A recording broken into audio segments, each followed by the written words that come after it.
Bonjour Vincent. Bonjour. Pour IG, Vincent, ravi de vous retrouver. Quel potentiel sur les cours des cryptos? Un coup d'œil, tiens, en direct justement au cours du Bitcoin. Bitcoin toujours autour des 20 000 $, scotché un peu en dessous, 19 569. Est-ce que vous imaginez une prochaine accélération à la hausse à venir sur les cours du Bitcoin? Alors, on est un peu toujours dans la même configuration que la semaine dernière, ou même depuis plusieurs semaines. On voit ce range qui se réduit de plus en plus, cette volatilité qui baisse de plus en plus.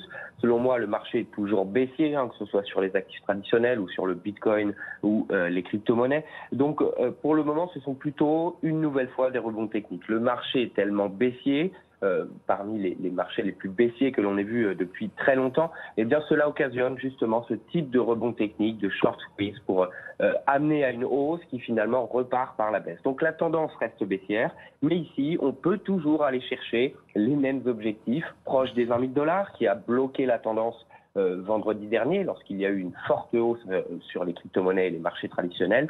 Au-delà des 20 000, toujours notre objectif situé sur les 20 500, 20 700 $.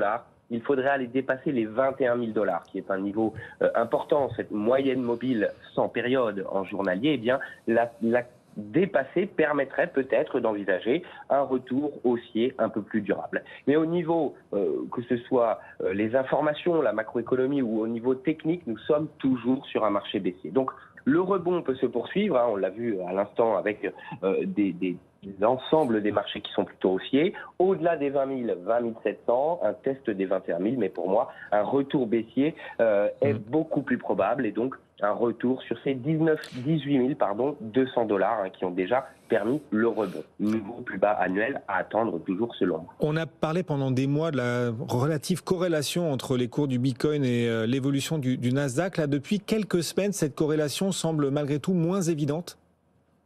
Alors oui, peut-être. C'est vrai que le recul est un peu réduit pour parler de décorrélation. On voit tout de même, lorsque il y a des hausses importantes sur les marchés traditionnels, comme on le voit aujourd'hui, eh bien il y a un rebond sur les actifs, sur les crypto-monnaies. Mais c'est vrai que on voit moins de liens directs, puisqu'ici tout de même les actifs traditionnels rebondissent de façon plus importante.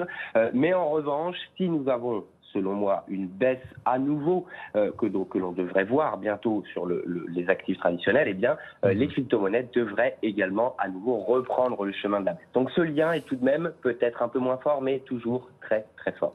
Quant à Ether, alors le merge a eu lieu il y a maintenant un peu plus d'un mois. On ne voit plus de surperformance particulière d'Ether. Quelle perspective voyez-vous sur le cours d'Ether pour ceux qui souhaiteraient y investir? Et on rappelle que tout cela reste volatile, spéculatif, et qu'on investit en crypto que l'argent qu'on est prêt à perdre.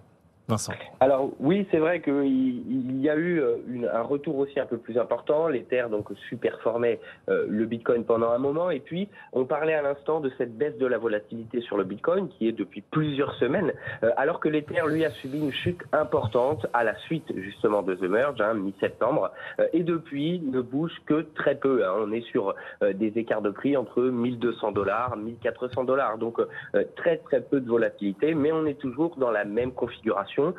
Et on pourrait voir une chute un peu plus importante sur l'Ether si on venait à dépasser justement ces 1250, 1220 $, qui ont permis à nouveau le rebond. Donc la configuration finalement reste la même. Si on a ce rebond plutôt technique à nouveau, eh bien on peut aller chercher les 1400, 1420 $.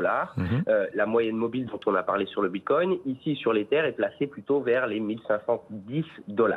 Voilà à peu près les niveaux, mais pour moi, il y a peu de facteurs qui pourraient pousser à une hausse plus importante, et donc attention, le retour baissier est privilégié une nouvelle fois, et donc sous ces 1250, 1220, eh bien un retour vers le seuil des 1000 $. Merci Vincent.